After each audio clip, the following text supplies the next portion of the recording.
Welcome to First Look, Washington Post Live's one-stop shop for news and analysis. I'm Jonathan Capehart, Associate Editor at the Washington Post.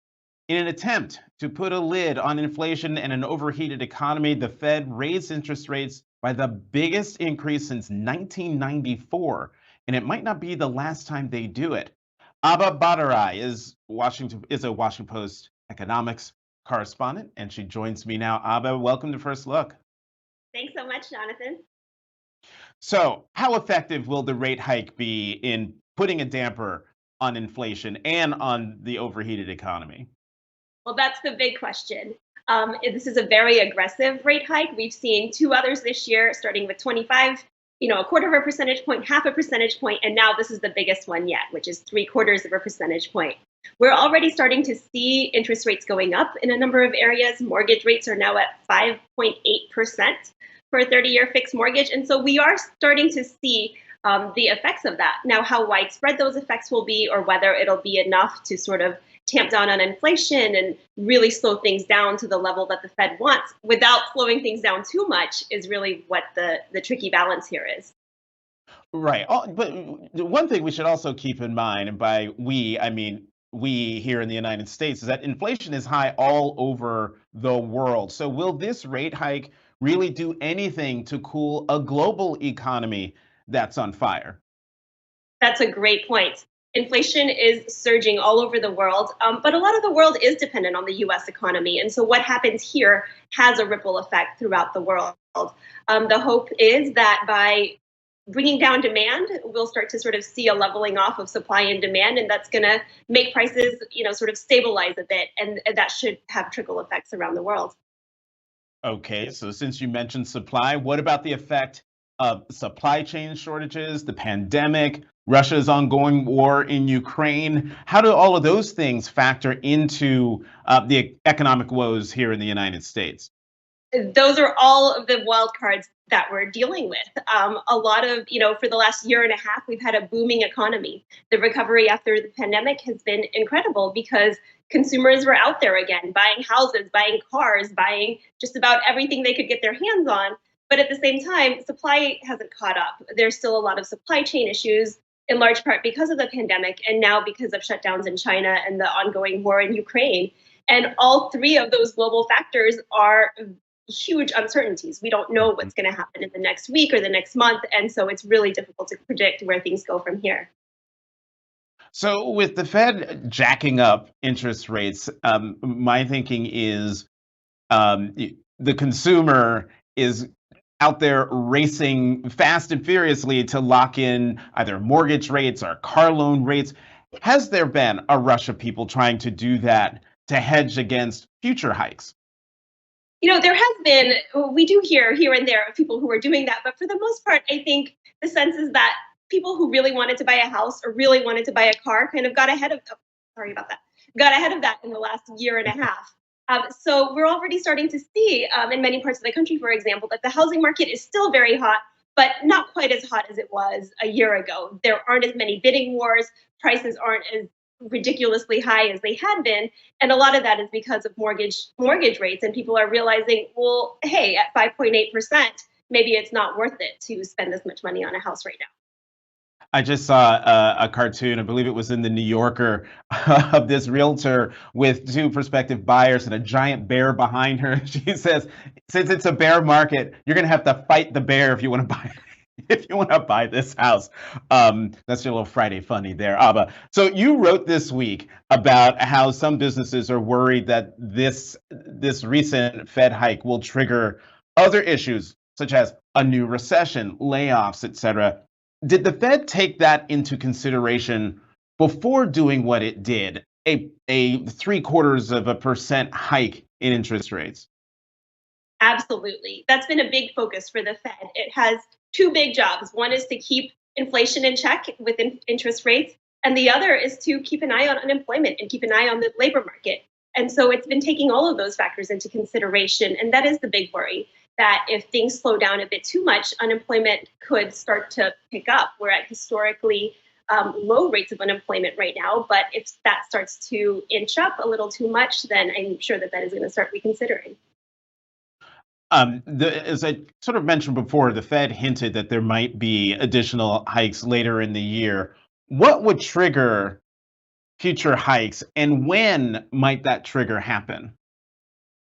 The Fed has left the door open. They're saying they are likely to be, or they could be, as aggressive as they have been being.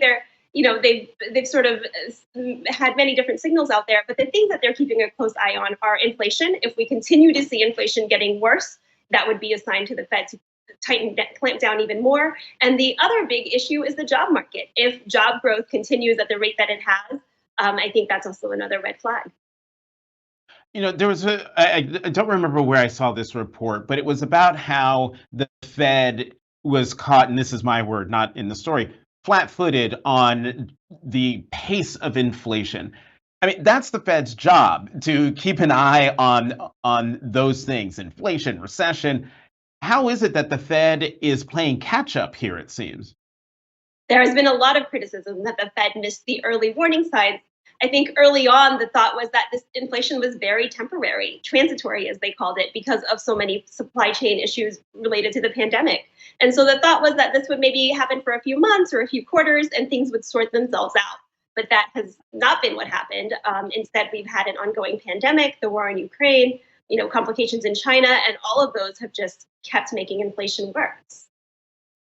So you've been doing a lot of reporting, talking to real people, everyday Americans about their concerns about the economy and the impact of inflation. What are you hearing from them? We're starting to hear trepidation from consumers of every income level. I think for a long time, people felt that their savings accounts were looking good. Things were flush. They were spending. They were like going out into the world again and booking vacations and sort of spending freely in a way that they hadn't been able to in many ways. But now that's starting to shift. People are pulling back on purchases of goods, and they're also starting to pull back on services, routine services like haircuts or nail salon appointments, getting a new roof. More people are asking if they can patch up their roof instead to buy themselves a bit more time. And so there is this sort of fear that the economy could worsen, that their financial situations could get worse. And, they're starting to see their savings accounts dwindle, and there's not a big hope of government stimulus or something else sort of helping them rebuild that nest egg. So all of those things are going into consideration. And how much are gas prices playing into this? I was in California last weekend, where gas prices are always high, but they were approaching. Regular was over $6. Premium was approaching 7, if not over 7. Here, gas prices in Washington are now over $5. If you get premium gas, it is like $5.99. By now, it's probably over 6. And the president announced he's going to Saudi Arabia, which is, part of the reason for that trip is to get the Saudis to pump more oil. Will we see any relief in the short term from rising gas prices? There's not a sense that there's a lot of relief on the horizon. Gas prices are above $5 a gallon on average nationally, and some analysts like JP Morgan are now expecting that number could reach $6 by August. So we're in for a summer of very high gas prices. Thanks, Abba. I think we all knew that the once summer driving season got started, that the gas prices were either going to be high or keep going higher. Abba Bhattarai, Washington Post economics correspondent, thank you for coming to First Look. Have a good weekend. Thank you. We're going to keep the conversation going with the opinions side, or the opinions roundtable, in just a moment. Let's go to the opinion side of the Washington Post, where we will find Washington Post columnists Hugh Hewitt and Dana Milbank. Hugh, Dana, welcome back to First Look. Thank you, Jonathan. All right. We're going to start by talking about the January 6th hearing that happened yesterday. Dana, the key name in yesterday's hearing was Vice President Mike Pence. I want your respective reaction to yesterday's testimony, but Dana, you go first.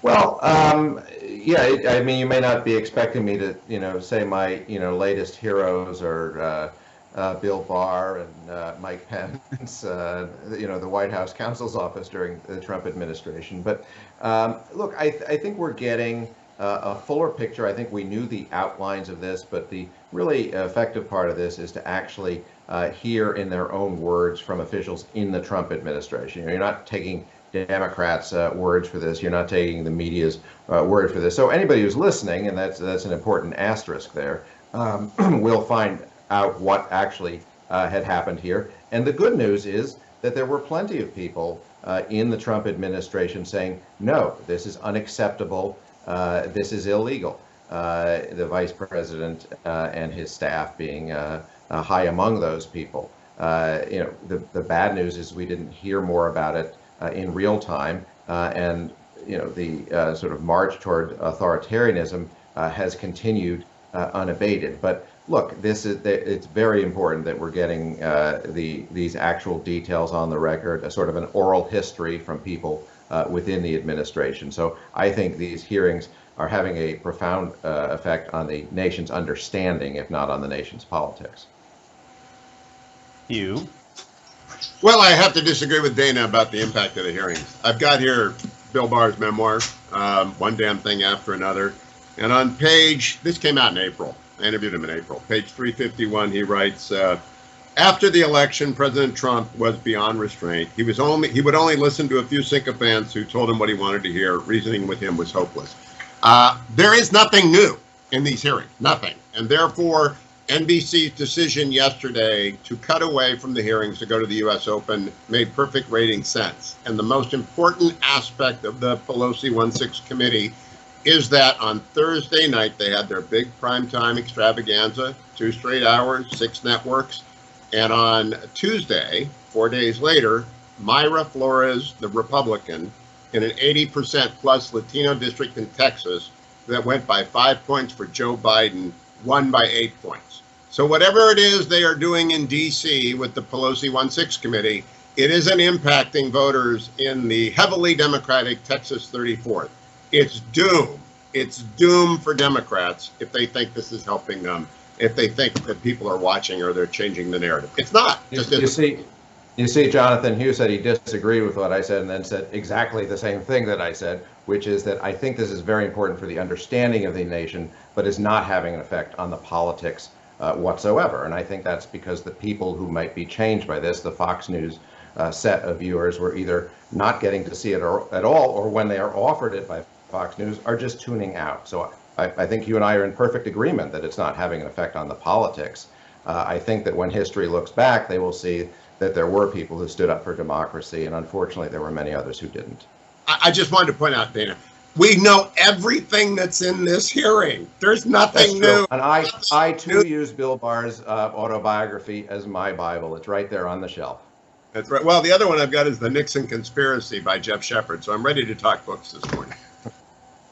Fellas, can I jump in here for a second? Because one of the things that drives me crazy about discussions about the January 6th Select Committee is that everyone immediately goes to the politics of the hearings. They talk about what no one's listening.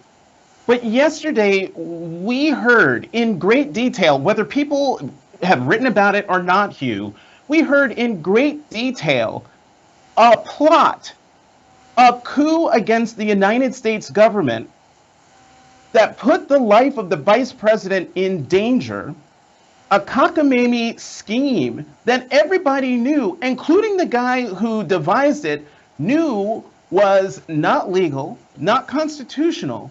We saw it all laid out. We heard testimony from, at the time, sitting members of the president's administration, the vice president's staffers, talking about how the man's life was in danger. The tweet that went out at 2:24 from the president of the United States, who knew full well that the life of his vice president was in danger because of the riot that was happening inside the Capitol. Why aren't you guys talking about that? Well, because I've been talking about it since January 6th when I tweeted my outrage. But I'm talking about right now. I'm talking about right now, Hugh. Jonathan, why am I not talking about the 2016 Indians losing to the Cubs in 7 games? Because while that is a terrible baseball loss, it happened 5 years ago. I know all this. I follow this story every day. There's nothing new. Zero new. That's it. I find that outrageous. Dana, Yeah, please tell me. I fundamentally disagree with the nothing new view. But let's suppose even if there were nothing new, our democracy is under a clear and present threat. It continues to be, and I think it's ridiculous and disgusting to talk about, as Hugh has just done. That it's not having an impact on the midterm elections. This is having an impact on our democracy, on all of our lives, and will for decades to come. I mean, I don't understand. I'll talk about that all day. We just disagree. And half the country agrees with me and half the country agrees with you, but half the country just disagrees with you. Right back to politics and, carving the nation in two, and who disagrees, and not talking about a coup against the democracy of the United States of America. You can use the buzzword. It doesn't matter. You're not going to move the needle. The needle has not moved. We're not talking about the needle, Hugh. We're not talking about the needle, Hugh. Yes, Hugh, we're not talking about the needle. You must be made to agree with you, and someone's going to agree with you. Hugh. Please explain to me why also we're not talking about Judge Luttig, a giant among in conservatism, who said he would have.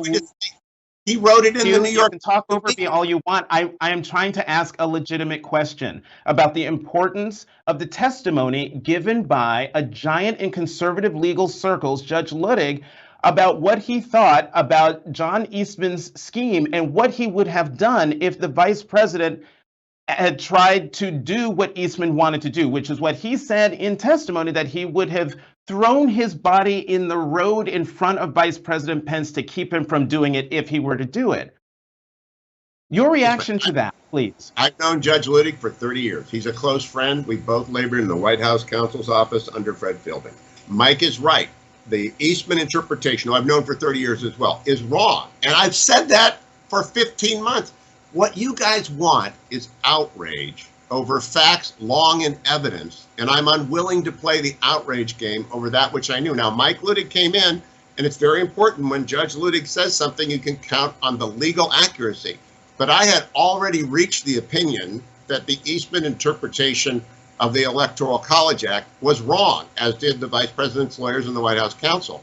So if you're outraged over finding out about what you haven't been paying attention to, I can't be sympathetic. Hugh, I'm outraged over finding out more information about an attack on our democracy, and for that I will not apologize, and I will not stop asking about it. Whether you know about it, you've known about it, you've talked about it, but not everybody knows these things. And in fact, when it comes to history, that's why this is so important. You know about it now, but generations down the road will be learning about it for the first time. So, sorry about that. Dana, could you please explain to me your reaction to finding out that the man, John Eastman, who came up with the crazy idea of the vice president not just counting the votes as they've been selected, submitted by the Electoral College, that he requested a pardon in the days after January 6th. Yes, and that's something that's quite new. I'm eager to see this pardon list that they keep referring to, which apparently has several Republican members of Congress and administration officials on it. So not only did other people tell him what he was doing was illegal, tell the president what they were planning to do was illegal, but he himself knew that what he was doing was illegal, and advised by his colleagues to go get himself a good criminal defense lawyer. Presumably he's done just such a thing because he knows what awaits. And now if you're Merrick Garland and you know that this has gone on out there, you can see why the Justice Department is eager to get more of the January 6th committee's findings and interview notes than it has already. Mm-hmm. And Hugh, I mean, any reaction to finding out that John Eastman was looking for a pardon? I want to go to what Dana just said. The Washington Post story this morning is that the Department of Justice is concerned that Nancy Pelosi's 1-6 committee is interfering with their serious prosecution of the Proud Boys and the Oath Keepers. They've got to stop these hearings if we are going to bring the necessary seditious conspiracy hearings that need to be brought, because what happened on January 6th was outrageous. It was an attack. It could have resulted in the deaths of far more people than it did. 4 people's deaths are connected with it already. And many people are going to jail, including the sentencing of one protester yesterday to 60 days in jail. The prosecutions by DOJ are fine. I don't think Eastman's going to be prosecuted. I don't think the former president's going to be prosecuted. I don't see anything that's come up. And so I think you guys should wait to see if DOJ actually does what you think you want it to do, indict someone. I don't even see a federal statute that's been broken. And so I just think you ought to focus on the fact that the Washington Post this morning is reporting that the Department of Justice is upset with the Pelosi 1-6 committee because it's hindering necessary prosecutions of the criminals of January 6th. That's the third time you've referred to the January 6th Select Committee as the Nancy Pelosi 1-6 committee, when the chairman of the committee is Benny Thompson and the vice chair of the committee is Congresswoman Liz Cheney, Republican from Wyoming. Nancy Pelosi, her name is not part of the title, Hugh. So, respond to that. When Kevin McCarthy, with his 30 or 40 who made a huge mistake by not working with the speaker to put people on the committee who could be appoint the Afghanistan Collapse Committee and names 2 Democrats and 5 Republicans next year. I hope you guys don't you get tired of shilling for these autocrats? Come on, man. That's a little bit different from what we normally do. I'm just pointing out Kevin McCarthy, if he appoints an Afghanistan committee, you're just pointing out and 2 Democrats to Kevin investigate. McCarthy's own man negotiated a bipartisan independent commission that they killed. I know. They opposed the formation of a bipartisan committee. They put January 6th insurrectionists on the bipartisan committee to sabotage it, and then they boycotted the bipartisan committee, and now you're calling it the Pelosi committee. I think this is all ridiculous, and we should be focusing on the actual facts that come out. When Kevin McCarthy appoints a 7-person committee, 5 Republicans and 2 Democrats, to investigate the collapse of Afghanistan, will you applaud or will you call it an illegitimate committee? I'm sorry. That doesn't even deserve a response, Dana. Can we? I want to ask one more thing before we turn to Watergate, and that is the big news from our Post colleagues that Ginny Thomas, the wife of Supreme Court Justice Clarence Thomas, had emailed John Eastman about overturning the election. She told a conservative outlet yesterday that she looks, quote, forward to talking to the January 6th committee. Do we think that she will actually sit down with the committee, given the news that's come out? Hugh. I would not do so if I were the justice's wife. I don't think it's a fair hearing. However, she's a very confident and capable individual.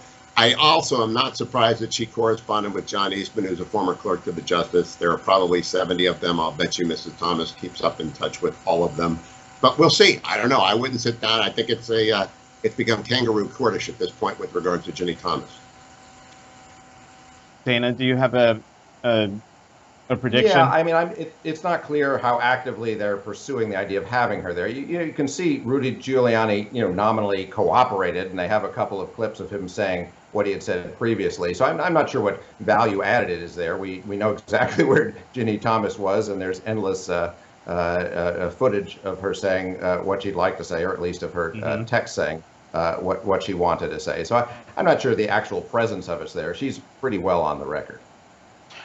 So today marks the 50th anniversary of the Watergate break-in, Dana, and looking back at the timeline between the break-in at Watergate and the resignation of President Nixon, do you think that history is repeating itself now with the January 6th hearings?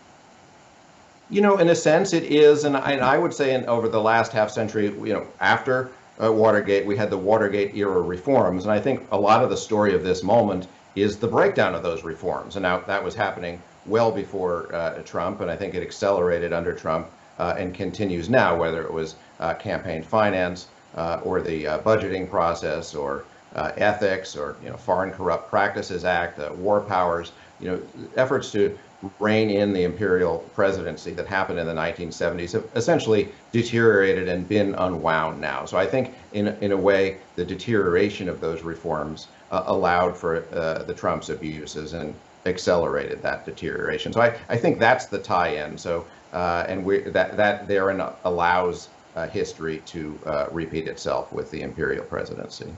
Hugh? Full disclosure, I worked for President Nixon in San Clemente, the Elba of America from 78 to 80. I worked for him again in 89 to 91. I'm a member of the Nixon Foundation Board. This is the best book on Watergate, The Nixon Conspiracy by Jeff Shepard, who was a lawyer in the White House throughout all 5 years. Bud Crow ordered G. Gordon Liddy and John Dean to come up with the cover-up. That's led to the disaster. President Nixon didn't know about it, but he did participate in the cover-up. We know everything about it. The key difference, you guys are 10 years younger than I am. I watched the Watergate hearings. I watched every minute of them because I was in summer school and I had the basketball coach as the summer school American history teacher. So he rolled in the TV and we watched it. Nobody knew what was going to happen. Those hearings produced the recognition that there was a taping system in the White House. Those hearings produced John Dean. He may have lied under oath. I'm not sure. That's still a matter of some debate. They were interesting. They had huge audiences during the day. That's the big difference. Those have news in them. These don't. Dana, these hearings have no news in them? January 6 hearings? Well, Hugh knew it all already. So, but that, notwithstanding, I think an American seeing who is tuning into it, who is seeing what is happening, who is hearing about the illegality, about the threats to democracy in the voice of the actual people who work for Donald Trump, are producing news for us, whether we choose to see it now, and we'll be talking about it 50 years from now. And the impact of what, and in the 90 seconds that we have left, actually less, the impact of Watergate on journalism. Oh, it's terrible. It's terrible. Everyone wants to be Woodward and Bernstein. There's only one Bob Woodward. Everyone wants to be a star. It was a terrible impact on journalism. But you guys haven't mentioned Texas 34. And if these hearings mattered, Myra Flores would not have won a 13-point swing for the Republicans in a heavily Hispanic district. Dana, I think that was about Watergate. Yeah, and also, this is just, look, the impact of Watergate on journalism is that it inspired an entire generation of people to go into one of the noblest professions in the United States, and that is the press. Dana Milbank, Hugh Hewitt, thank you both very much for coming back to First Look. Have a great weekend. You too, Jonathan. And thank you for joining us. Head to WashingtonPostLive.com to find out more information about next week's interviews and to register. I'm Jonathan Capehart. Thank you for watching Washington Post Live's First Look.